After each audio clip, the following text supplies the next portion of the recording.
Rinso, R-I-N-S-O, Soapy Rich Rinso presents Boston Blackie, starring Chester Morris.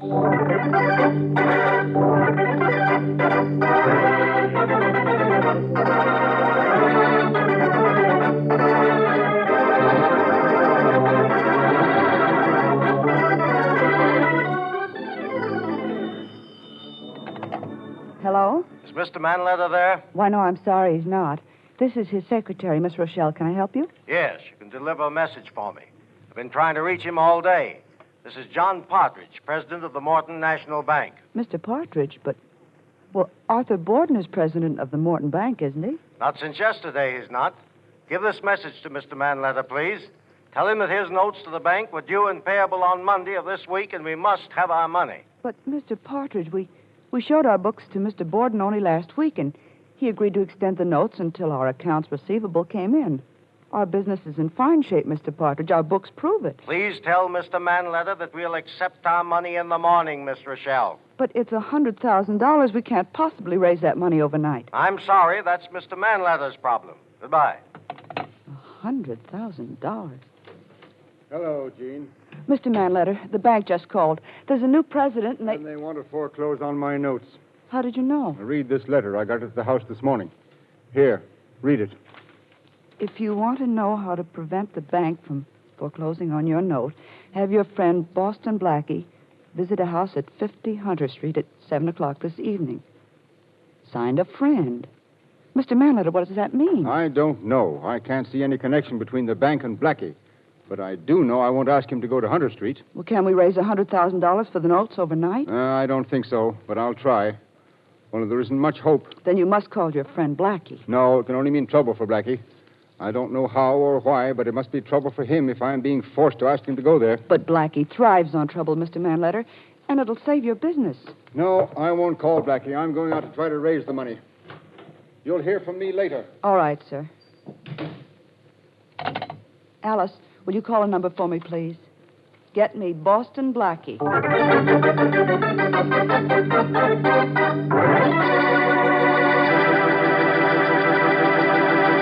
Get me Boston Blackie. 4 words that the weak use to call their champion. You know, some expressions seem so natural and right, we use them all the time without even thinking, like ruby red and sky blue and so on. Well, what I get a particular kick out of is the fact that we've added a new one to the nation's vocabulary. Yes, I hear tell that nowadays you ladies say Rinso white when you want to talk about really white clothes. Of course, there's a mighty good reason why Rinso gets your clothes so white. Rinso's soapy rich suds won't take no for an answer from dirt. They pitch right in your tub or washer and go to town. Yes, Rinso gets out more dirt. And that's why you ladies are able to turn out those beautiful Rinso white, Rinso bright washes. So next wash day, whistle for the kind of wash you're proud to hang on your line. Like this. And remember, it stands for Rinso White. Now, meet Chester Morris as Boston Blackie.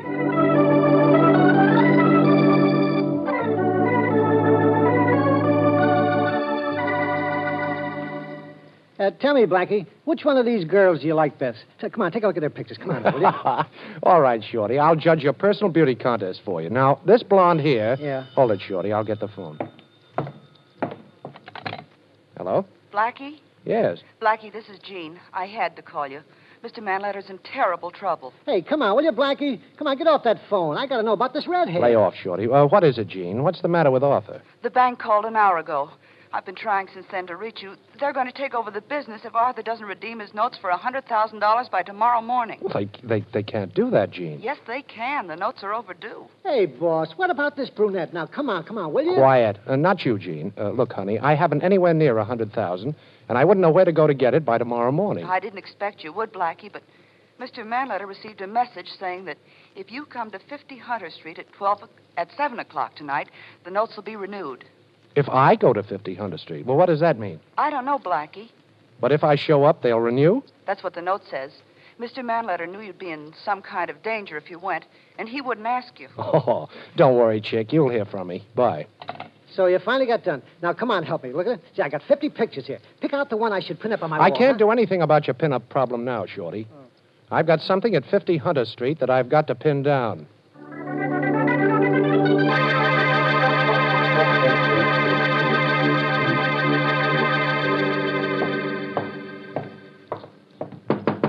Come in, Blackie. Come in, Blackie. Come in, Blackie. Wait, what is this? Sounds like a record. Hey, you behind that desk. You in the mask. What is this? Come on, talk.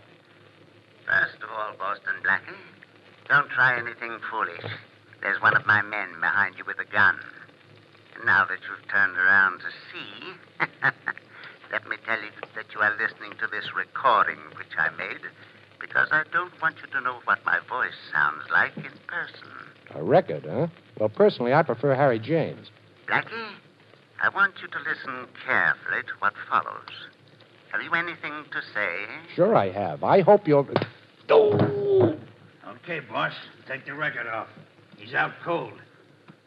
I hope I didn't hit him too hard, boss. There's no sense killing him. The law is going to do that for us very soon.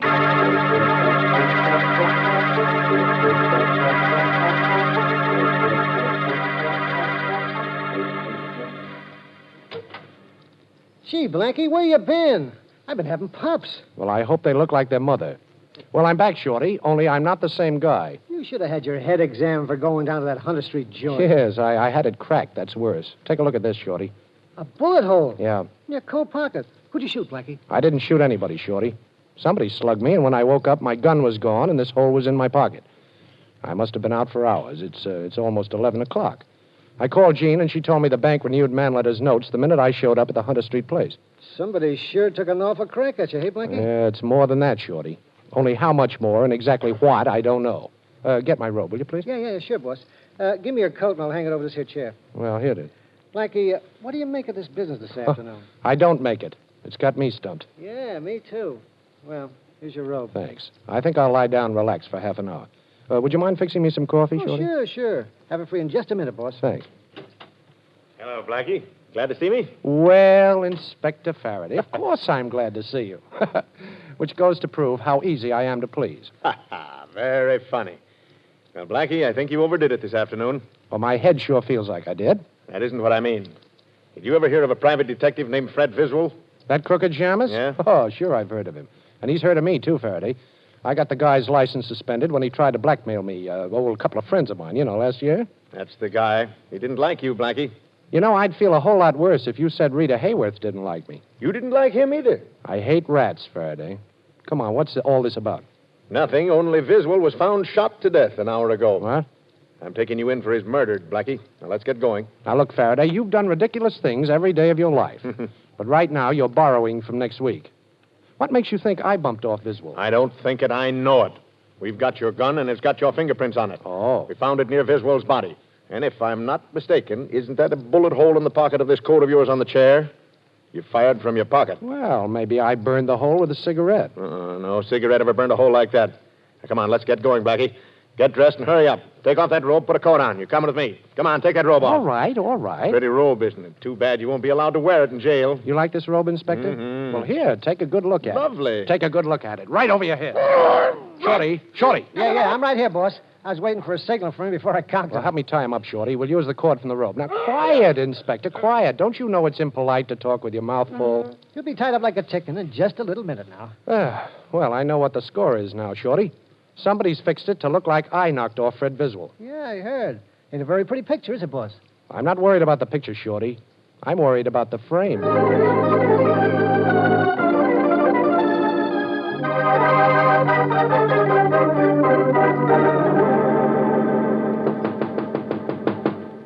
Who is it?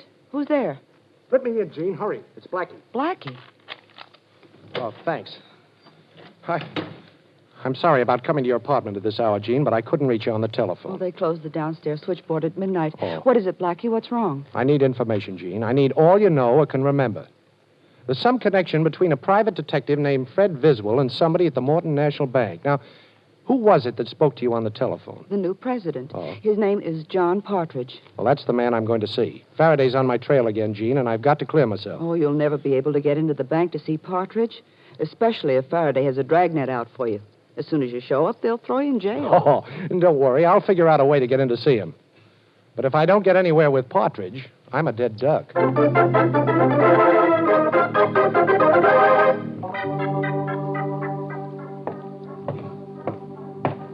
morning, Mr. Partridge. Good morning. Good morning, Mr. Partridge. Good morning. I left your mail on your desk, Mr. Partridge. Thank you. I'll be in my office if anyone wants me. Don't open your mouth, Partridge, or this gun will shut it permanently. What do you want? Aren't you one of the special police that protects the bank? Oh, well, don't let this uniform fool you. I wore it just to get in here. And keep away from your desk. You know, I'm allergic to the sudden pushing of buttons. Ah, that's better. Now, do you know who I am? No. I'm Boston Blackie. That doesn't mean a thing to me. Oh, I think it does. You called Arthur Manletter's office and told him the bank wouldn't renew his notes. But he received a letter saying that if I were to go to 50 Hunter Street, the bank would renew. Maybe you know what you're talking about, but I don't. You've got to be the man behind a pretty shrewd frame-up, Partridge. Unless you're acting on somebody's instructions. Now, which is it? You know that if I raised my voice, you'd be shot dead by the bank guards before you could go through the front door? Well, I'd have company, Partridge, believe me. You. Inspector Faraday thinks I killed a man. They don't hang you twice for a double killing. Why was I framed for the murder of Fred Biswell? I don't know any Fred Bisbal, and I don't know anything about any telephone call that was supposed to be made by me to Arthur Manletter. Oh, you don't, huh? How about the renewal of Manletter's note? There never was any question about renewing Manletter's note. His credit is excellent. The note was renewed by me personally at 10 o'clock yesterday morning with a notary attesting to the time. And that was certainly long before my alleged phone call. Oh, you played it cozy, huh? You knew Manletter would call me, so you bluffed him. How long are you going to make me stand here? Can't you see there's nothing I know that can help you? Why don't you go? I will. I've got another stop to make. But the minute I leave this office, you'll call for help, of course. Of course. Oh, but you're not going to. You know, the only way you can do any calling, Partridge, is to talk in your sleep.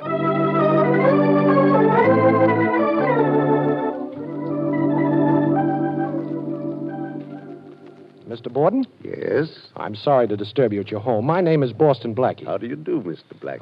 I came up here to see you, Mr. Borden, about your bank. You mean about what used to be my bank? I'm sorry. Who decided to replace you as president? The board of directors. Oh, and was it done suddenly? Yes, very. Uh-huh. And where did John Partridge come from? I don't know. He'd been on our board of directors only a short while. Oh. I'm an old man, Blackie. The loss of my bank was a blow to me. Everything came so suddenly, I haven't gotten used to not being there anymore. Will you forgive me if I'd rather not talk about it? Oh, I understand, Mr. Borden. I'm going to try to get your bank back for you, but I need some help. Now, here's an address where I can be reached. Oh, you must have some loyal employee at the bank you can depend on, and would you call him and get him to find out something about Partridge? And if you get any information, send me a message. And send that ring you're wearing with it so I know it's from you. I'll send you a message if I get it, but with just a paper clip on it.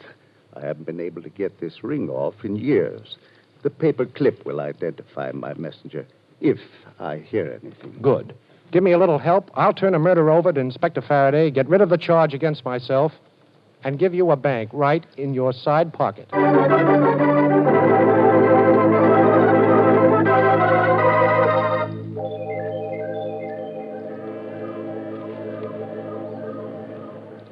We've got to stay down here at my waterfront hideout during the day, Shorty.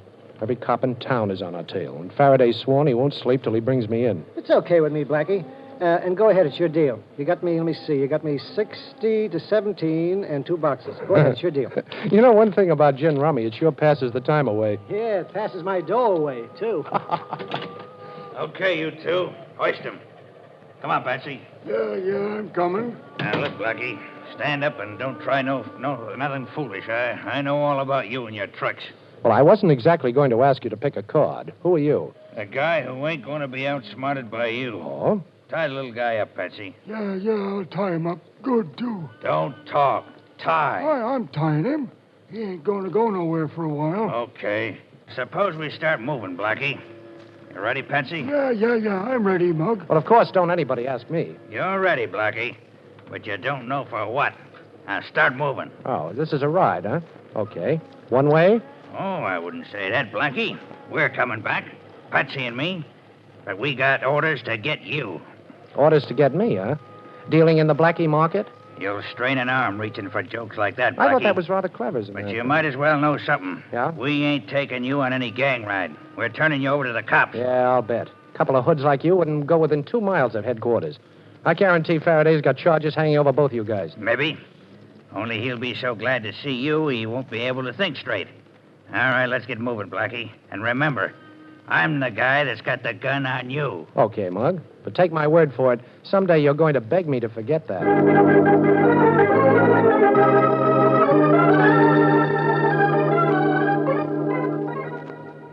Blackie, there's something natural about the way you look behind bars. Yeah. They look good on you. Oh, thanks. You've got no idea how nice it is to see you sitting so sweetly in that cell. Now, Faraday, listen, I didn't knock off Fiswell. No kidding. Oh, of course not. And you didn't throw your bathrobe over my head and tie me up either, did you, Blackie? Well, yes, I did do that, Faraday. You know I did. But I did it to help you. Oh, this is going to be good. Now, tell me how. Well, somebody knocked off Fred Viswell. Your job is to catch murderers, Faraday. I had to be free to help you, see? Blackie, you should have been a lawyer. Thanks. Only you're overlooking a slight something. Your gun.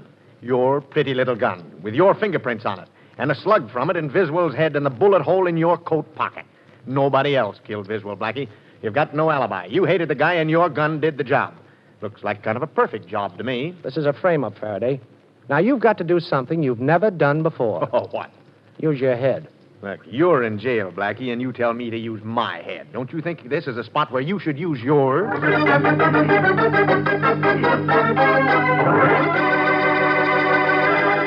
Well, it seems as though Inspector Faraday is about to realize a lifelong ambition and has finally found a charge against Boston Blackie that will stick. However, that remains to be seen, of course. You know, you ladies really have it all over the men folks when it comes to being sensible about clothes. Come summertime, for instance, you know that one of the tricks of keeping cool is to look cool. And what could look cooler, crisper, and prettier than those bright cotton washables you wear? It's important, though, to remember to keep them bright and crisp. And that's where our soapy-rich Rinso comes in. No point in working your head off in summertime, boiling and scrubbing clothes. And you don't have to with Rinso. A short soaking in Rinso suds, often as little as 10 minutes, is enough. Then a few quick finger rubs on extra soiled places, and your clothes are ready to rinse. And believe you me, you'll be mighty proud of how your wash looks, too. Your lovely colored washable cottons will stay fresh and bright week after week, wash after wash. And your white clothes, well, it goes without saying, they'll be, yes, Rinso white.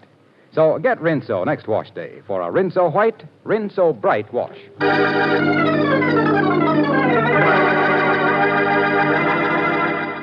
And now back to Boston Blackie, starring Chester Morris. Blackie is in jail.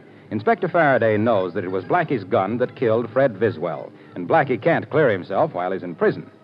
Into the cell block where Blackie is being kept walks a young lady. The policeman at the end of the corridor said I could come in and talk to all the other policemen in the whole jail, and you're the other policeman, so I thought I'd come over and talk to you. All right, miss. But about what? About the ball, of course. Everybody knows about the ball. What ball? The ball we're giving. But I'm selling tickets only to policemen. Well, now I've heard everything. Selling tickets to policemen for a civilian's ball. How much are they? $1. But the policeman at the end of the corridor said that if I came up here... Here's $1 and keep the ticket. And the next policeman is right down past this row of cells. Go bother him, will you, please? Yes. And don't tell me that bag you're carrying is full of tickets. There aren't that many policemen. Oh, you're so silly. Of course not. I always carry a bag. It makes me look as if I'm always about ready to go someplace. Well, you can go right now. I'll unlock the door. You can walk down the corridor till you find another cop at the end of it. His name's Murphy. Isn't every policeman? Oh, I don't know. All right, go. Go on, miss. Right down the corridor. Don't mind them mugs in the cells. Blackie. Gene, what are you doing here? This isn't visiting day. Blackie, listen. I've got to keep walking when the guard looks this way. Oh, don't be silly. Come in. The door's open. The cell door's open? Sure, try it. It is. Blackie, how did you do that? Close the door. You know, I could open the cell door all right, Gene. That was a cinch. But I haven't figured out yet how to get past the guards at both ends of the guard. Oh, stop figuring it, Blackie. Here, look at this bag I brought. It's an outfit that matches the one I'm wearing, only it's a couple of sizes larger. Put it on, quick. What, and leave you in the cell? Oh, nothing doing, honey. Oh, I'll go out the door I came in, Blackie, and you go out the other one. Only hurry. The guard might get curious. Okay. Well, it won't take me a second. Now, first roll my trousers up, and then on with the dress. Oh, you brought a wig, too, huh? You think of everything. Can I get into these shoes? Sure you can, and hurry, Blackie. Yeah? Don't forget your hat. Say, it's a cute one. All right, zip me up, will you? I'm all set. There. Oh. Now, just walk out, Blackie, and tell the cop at the end of the corridor. His name's Murphy. Tell him he ran out of tickets. Can you talk like a girl? Who, me? Of course I can. Oh, you better not talk. Bye, Blackie, and luck. Meet me back in my apartment. Thanks, Jean. You're wonderful. See you later, Blackie. You look awful cute in that outfit. Watch out for the wolves. Oh, not me. For once, I want to be on the receiving end of a...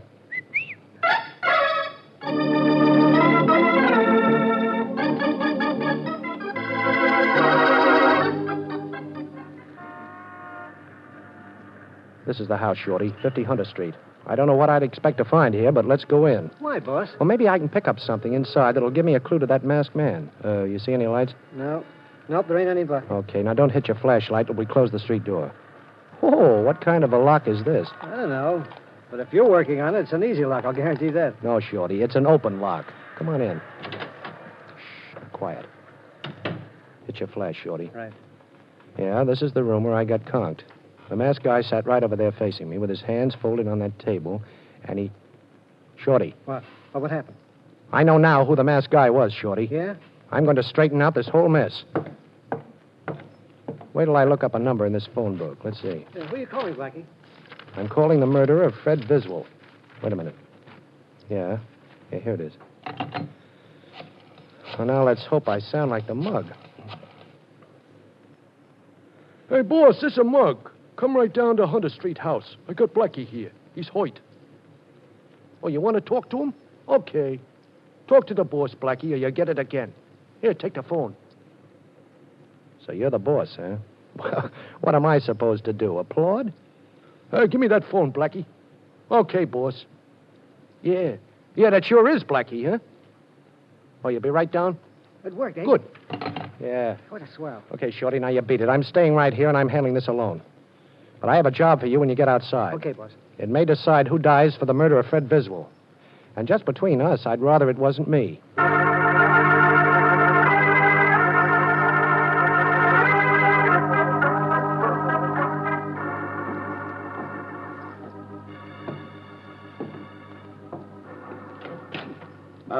Mug, are you in here? Mug, turn on the light. It's dark. I can't see you. Turn on the light. Here's a light, Mr. Borden. Right in your face. Boston Blackie. That's right, Boston Blackie. You had a very nice frame-up all fixed for me, but I think you're going down to explain it all to Inspector Faraday now. Do you? Well, I don't. So the phone call to me was a gag, eh? I might have known it was one of your tricks, Blackie, but I didn't. No harm done, though. I'll just leave. Oh, just like that, huh? Mm-hmm. And don't think you can threaten me, Blackie. As long as I'm alive, I'm a potential alibi for you. Only you and I know you didn't kill Fred Biswell and that I did. And you've got to let me live in the hope that someday I'll confess. Yes, I guess maybe I do. Oh, you're a pretty smart man, Borden. You'd have to be to have me in this kind of a jam. What did Viswell ever do to you? He thought he could outsmart me, the fool. Some private investors had him checking the books at the bank. Found that I'd taken quite a bit of money that didn't belong to me. And he thought he'd try a bit of blackmail. He didn't get very far. Pretty thorough, aren't you? I think so. How did you know I was the masked man, Blackie? Well, two ways, Borden. Yes? One was the fact that I gave you the address of my waterfront hideout, and later your hoods paid me a visit down there. You were the only one that had that address. The other was that ring you're wearing. The one you told me you couldn't take off. When I came in tonight, I remembered the masked man was wearing that ring. You know, putting John Partridge in your place as president of the bank sounds like a wonderfully smart idea. It was. I was tired of working, and I can throw Partridge in jail any time I like for a little embezzlement job he did. So he must do as I say. And now, Boston Blackie, let's go visit Inspector Faraday. Well, no, Mr. Borden, I don't think I care to see the inspector tonight. No? Perhaps this gun will make you change your mind. I happen to know that Faraday has your gun. You're still under suspicion of murder, you know. And if you try to escape, Blackie, I'll think nothing of killing you in cold blood. You know, I believe you would, Borden. All right, I'll go with you. I guess I'd rather be a live prisoner than a dead suspect.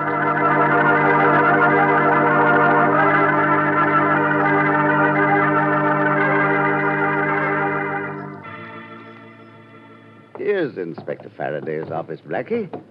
Walk right in. Go on. Okay, if you say so, Borden. Hello, Inspector. Say, look, don't you ever sleep? Hello, Blackie. I've been expecting you. You're a little late. Would you mind telling this gentleman in back of me to get rid of his gun, please, Inspector? He doesn't realize that it's impolite to point. His name is Arthur Borden. Okay, Mr. Borden, I'll take that gun. Certainly. Here you are. Well, looks like I've got a first-rate murder suspect right here in this room. It certainly does, Inspector. Going to lock him up? In just a minute.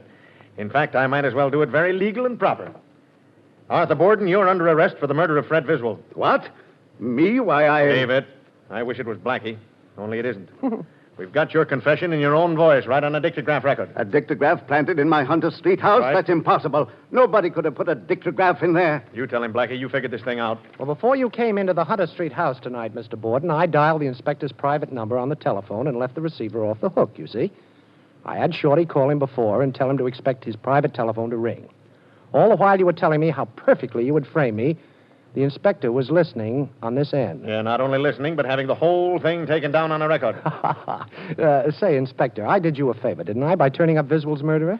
You did yourself a bigger favor, but what's on your mind? Well, I'll tell you, Inspector. Shorty told me you have Jean Rochelle booked here. You said it, Blackie. She helped you escape from jail. Well, maybe she did, but if she did, I brought you in a murderer, so you certainly owe her a favor, too, right? Well, maybe. What do you expect me to do, let her go? Sure. You've held her long enough. Now it's my turn.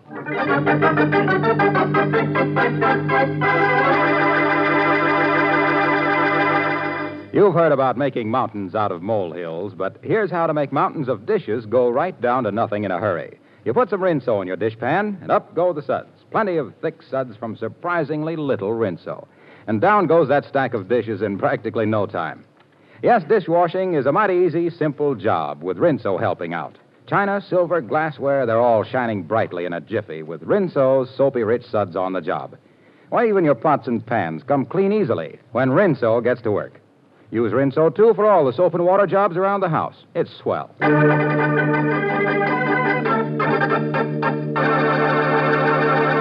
Now a glimpse at next week's adventure of Boston Blackie. All right, Monahan, give me a little more juice in that light. No, don't do that. I can't stand it. That's better. Now, listen, Shorty, you say you don't remember what happened. I don't. I keep telling you I don't. All right, maybe you don't remember. You were slugged. Now, we don't want to know anything except one thing. Now, think hard, Shorty. Who was the last person you saw or talked to before you were slugged? Now, that's all we want to know. I'm thinking, Inspector, honest. I'm dizzy trying to think. I don't know. I just don't know. Hey, wait a minute. Oh, yeah, I remember now. The last person I talked to before I got conked was Boston Blackie.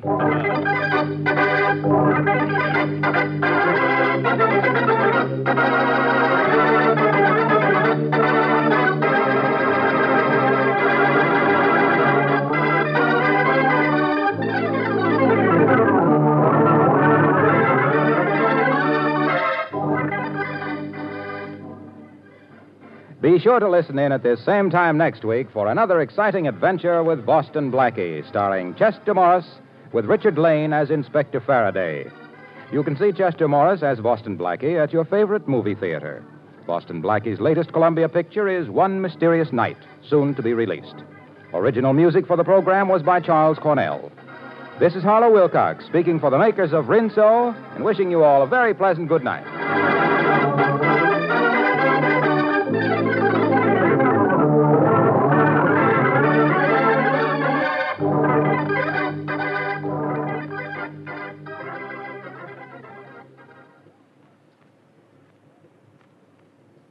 Warm weather's ahead, and that means greater danger from perspiration. Protect yourself. Use Lifebuoy in your daily bath. You know, of 7 leading brands, Lifebuoy gives you the most soap for your money. And its rich, purifying Lifebuoy lather agrees with your skin. And don't forget, Lifebuoy is the only soap especially made to stop B.O. This is the National Broadcasting Company.